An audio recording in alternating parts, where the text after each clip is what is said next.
Well, it's Christmas Eve day before Christmas.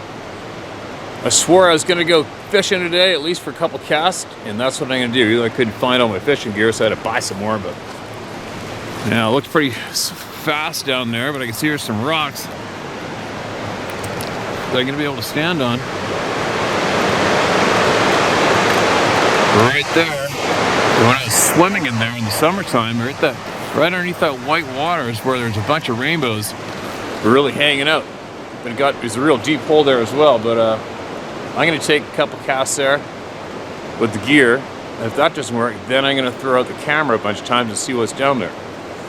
Then after I'm done that, I'm going to go farther down the river, try another hole, and then after that, I'm going to get some email voices heard the day before Christmas. So here we go.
Got the gear this time.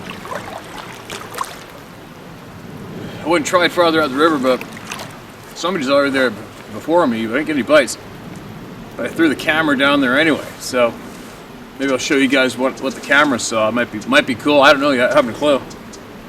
But going to read a couple of people. I'm gonna get some voices heard right now, and then I'm gonna grab my rod. I'm gonna wade out there as far as I can and see if I can't get my gear on the other side there, maybe find something. If not, after I take a few casts with the gear, I'm going to put my camera on. I'm going to throw my camera all over this pond and see exactly what's living down there right now. It is Christmas Eve day. It's the day before Christmas. That's a good thing for a lot of people, not so good for a lot of other people. So don't forget, you know somebody is trying to hide from you or hide from the public. Trying to get over this week. Go find him and hit him in the head with a turkey drumstick or something, or give him a piece of pie or whatever. Drag him back to the house. Alright? That's what you're supposed to do this time of year. Now, what's this one? Six-toed visitor with pictures. Hi Steve, I was telling my stories over a year ago. Don't know if you read them or not. And I tried attaching some footprint pictures. I don't know if they went through. I was having trouble getting them to attach. I know you're not big into pictures, but I thought you might find these unusual. Background on them. I was falling timber up near Lake Almanor in Northern California. I was camping on a creek called Butt Creek. It was September 2016. I was awakened by my camp trailer rocking and something breathing hard at the window next to the head of my bed. It was making a very loud sniffing sound. Thinking it was a bear, I stopped. I slapped the window with the back of my head and gave him a "hey" yell. Then tried to go back to sleep. But thinking about it and wondering if it actually was a bear, I thought I better check. Because I had gas and oil for my saws in the back of my truck. I grabbed a flashlight and my Glock 45, opened the door, and looked around a few minutes. This is about 1:30 in the morning. Not seeing anything, I went back to sleep.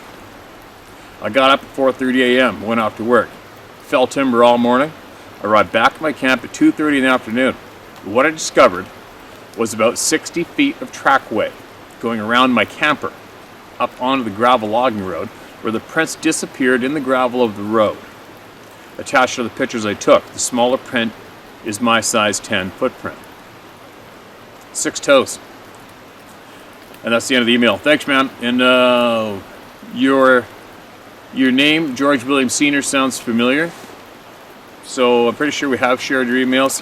Hopefully I'll remember when I get back. I'll do a search in my inbox for your name and see what we've got, see if we shared it or not.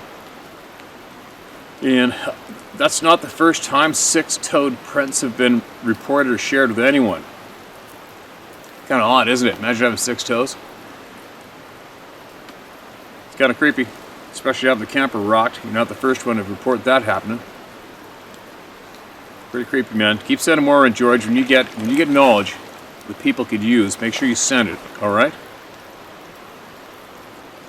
All right. What's this? Multiple encounters in Connecticut. All right, mark this as red.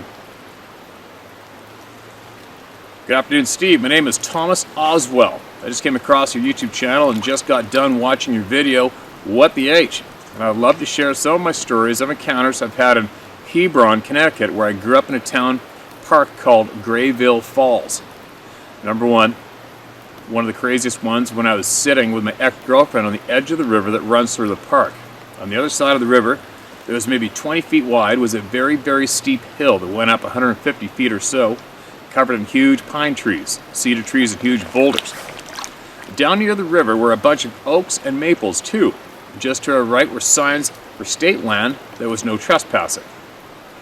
And after that, after about 15 minutes of sitting in that spot, I hear a branch break up near the top of the hill, and I got the chills up my spine. I told my ex-girlfriend to stay calm because something is watching us. And not a few seconds after saying that, I hear something come crashing through the tops of the trees. And we look over as a 20-foot plus long tree that was thrown at us slammed into the river 15 feet or so from us. The tree was covered in dirt and had been rotting on the ground for a very long time. It had only a few branches on it. The tree was solid, 15 inches plus in diameter at the bottom, and there was no way a human could pick it up, let alone throw it as far as it was thrown over the trees from the top of the hill. There's probably 70 feet from the side of the river at the top, and we took off running. Number 2. Another time I was there by myself sitting in my car with the windows down in the parking lot at 10ish p.m. and I hear something walking in the woods near me. So I said hello, and then it was silent. Then, like 30 seconds later, I hear this huge thud in front of my car. So I turn my headlights on and get out, and a few feet in front of my car was a 500-pound plus boulder that was thrown at me and was around 40 feet from where it was originally, blocking the area to the side of the gate that led to the field. I tried to roll it out of the hole it made, but I could not budge it. They had to use a big excavator to move it back a week later. Holy shit. Another time, I was walking to my buddy's house down Kinney Road. See attachments for where I started being followed to where it stopped. And in the woods, there was one walking the whole way, about 2,000 feet, and it was just crushing branches. And when I would stop, it would stop, and the woods were very thick. I would shine my flashlight in the woods, and I saw nothing, but it wasn't very bright, and I could hear bipedal footsteps probably 30 feet from the road. It didn't do anything to me, but just followed me the whole way from where the houses stopped at RT 85. I was scared at first, but very excited near the end when it went deep into the woods to the field after realizing what just happened. I wish I thought to go back and look for footprints because it was swampy in the woods where I was, but this was 11 or 12 years ago now. Number 4. Another time I was hiking down the bike trails in Grayville around sunset, and I started to hear wood knocks near the river where we were on a few hundred feet away, only a few hundred feet away. So we started walking up towards them, and when we got closer, we heard them whistle. There were 2 of them, and we got to where they were, and they were gone, and we didn't hear them at all, but found the tree they were hitting. Number 5, and the last one I'll share with you. I was up at my buddy's house, less than a mile from Grayville, at the top of a hill surrounded by woods and only one neighbor that was close. But we were outside smoking. We heard something come walking up the wood line, probably 40 feet away from where we were standing in the driveway. So I threw a little quartz stone at it, and a few seconds later it threw the same stone right back at us. And we just looked at each other. Then I threw a 2-foot-long stick at it, and it threw the same stick right back at us. It was pitch black in the woods, and there was no lights in the woods. And there were big footsteps. And they were big footsteps. And then we heard another one walking up the hill near his driveway, and it threw back everything we threw at that one too, for a good 30 minutes. Crazy. And we could hear them walking around, but they never came out of the woods. And then we stopped throwing sticks and stones, and they walked away. I've heard them howl and scream, and I've had so many other things that have happened to me too. I live in Florida now, but I'm going to head back up to visit my families in the end of April. Or May, and I'm going to bring my camera and see if I can record anything. And I will definitely share anything I get with you. I just want to say thank you for everything you're sharing and keep up the amazing work. And you are more than welcome to share my stories too. Alright, thanks for that, man. And here's the map of the town. Big red circle in there, and where it happened. Yeah, it looks like a fairly secluded chunk of road. I wouldn't want anything following me up that road, let alone any road. Thanks for that share, man. And you obviously know by now, that's a pretty common one, right? Hundreds of people have had that happen. But you know what? If you're going to go out there looking for them intentionally, be careful. Be careful what you look for and ask for, right? Too many people have had those things come back and not leave them alone. And a lot of people have had to not leave them alone, and it hasn't been a good result for what goes on between your ears daily, right? Just keep that in mind. It's a little risky sometimes, right? Let's get one more out, and then I'm going to take some casts. Alright, mark this as red. What I tried to do when I was sitting in my car. Hi Steve, thanks for reading my email. I've only seen the Sasquatch once in my life in Sullivan, Missouri. You can use my name as Jordan. Sorry for my punctuation. I'm using my phone to type all this out. It is choppy, and I'm sorry for that. When the Sasquatch stood up facing away from us, turned around, put both hands on both sides of the car, this thing put fear and hatred into our thoughts and in our emotions. I'd never before felt something so evil that made me freeze to where I could barely move. I felt the world start slipping away and the lights started to dim as this thing screamed at us. I felt like there was no hope. I felt sitting in my car seconds after it started screaming. I felt sitting in my car seconds after it started screaming, aiming, was sitting in there, not one of these things. It felt warm, not cold, like this thing was putting off. In my mind, I clung to that emotion to give me strength and to push my hand on the horn. Once that whole Sasquatch ran off to the right into the woods, I looked back in the back seat of my car, and I could not see what was giving me the warmth of my mind. I could feel that something was sitting in the middle of the back seat, like it was protecting us from this thing. As I started driving again, the warmth left me minutes afterwards. Whatever that thing wanted, I did not want to find out. I've never shared the full story before now because I felt this thing was taking us somewhere. I don't know, but we stayed in this reality or realm. I don't know if it was taking us to another realm. I would not have seen it. Like I said, the lights dimmed and came back faster than it was leaving. Hope that gives your listeners some more pieces to your puzzle, and I am not going to share that facial details to you at all because you can look them up online. This is a reason I don't want to see one again. Hope this gets to you fast. Thanks again, Jordan. Hey, thanks, Jordan. I might have read that a little awkward, or possibly it was worded a little awkwardly, but from what I gather, what I think I picked up from your share was something you felt like something was beside you, giving warmth and confidence possibly while this thing was wrapped around your car. I couldn't imagine that.